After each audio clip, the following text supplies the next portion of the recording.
মমতার শাসনে বিপ্লবীরা হয়ে উঠলেন সন্ত্রাসী। ব্রিটিশদের কায়দায় প্রশ্ন বিদ্যাসাগর বিশ্ববিদ্যালয়। কিন্তু কেন এই ভুল? মুখ্যমন্ত্রী মমতা বন্দ্যোপাধ্যায় সম্প্রতি লন্ডনে গিয়ে ব্রিটিশদের ভূয়সী প্রশংসা করেছিলেন। তার অনুপ্রেরণাতে কি এই ভুল বিশ্ববিদ্যালয়ের?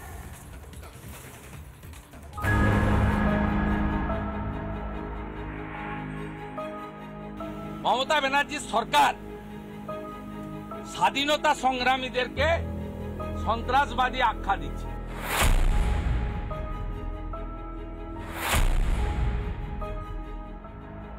বিদ্যাসাগর বিশ্ববিদ্যালয়ের স্নাতকোত্তরের প্রশ্ন ঘিরে রাজ্য জুড়ে তোলপাড়। মেদিনীপুরে 3 ইংরেজ অফিসারকে নাকি সন্ত্রাসবাদীরা হত্যা করেছিলেন, বিপ্লবীরা নয়। অন্যায় নয়, এটা পাপ।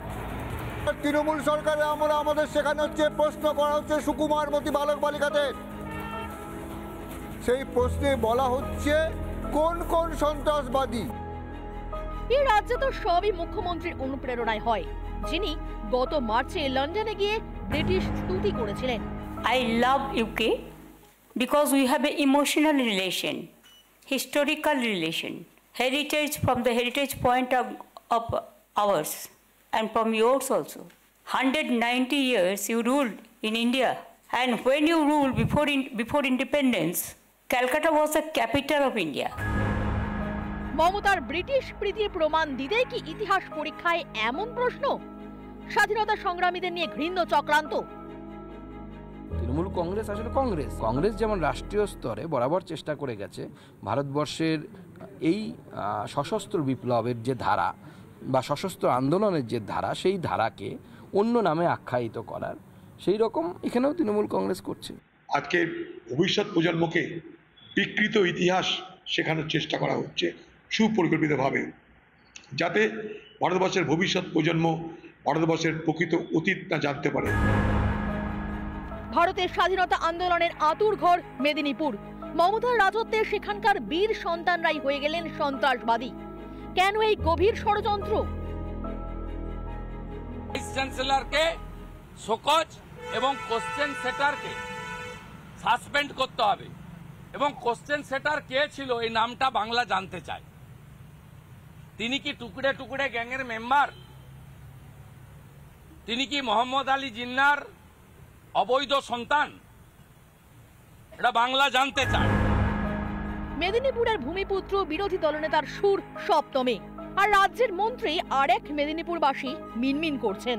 As a son of Midnapur, it has pained me, and immediately ये तो करेक्शन होना चाहिए, क्योंकि पैडी बार्ज डगलस को, जो इंग्लिश डिस्ट्रिक्ट मजिस्ट्रेट था ब्रिटिश, स्वाधीनता संग्रामी, जो उसको मारा दिया जाता था, उसको तो कोई संतरासवादी बोल के असम्मान करना नहीं चाहिए। এমন তো নতুন নয়, তৃণমূল জামানায় বারবার বিপ্লবীদের অপমান করা হয়েছে। অষ্টম শ্রেণীর পাঠ্য বইয়ে ক্ষুদিরাম বসু এবং প্রফুল্ল চাকিকে সন্ত্রাসী বলে উল্লেখ করা হয়েছিল। মমতা বন্দ্যোপাধ্যায়কে বড় দেখিয়ে সুভাষচন্দ্র বসুকে খাটো করেছিলেন কুণাল ঘোষ। এবার দেশের স্বাধীনতা আন্দোলনের ইতিহাসকে বিকৃত করার অপচেষ্টা। সেখানে একটা মিস্টেক একটা হয়েছে, যেখানে একটা শব্দ ড্রপড হয়ে গেছে। এখানে ছিল মিলিটেন্ট ন্যাশনালিজম, ওখানে হয়ে গেছে সন্ত্রাসবাদী, জাতীয়তাবাদী কথাটা ওখানে ড্রপড হয়ে গেছে।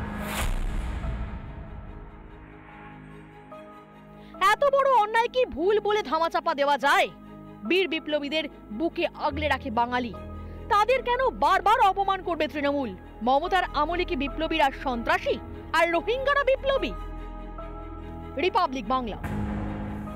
নানা ধরনের কন্টেন্ট দেখার জন্য লাইক করুন, শেয়ার করুন আমাদের ফেসবুক পেজ, সাবস্ক্রাইব করুন আমাদের ইউটিউব চ্যানেল। পাশাপাশি অন্যান্য ব্রেকিং নিউজের জন্য অবশ্যই চোখ রাখুন রিপাবলিক বাংলায়।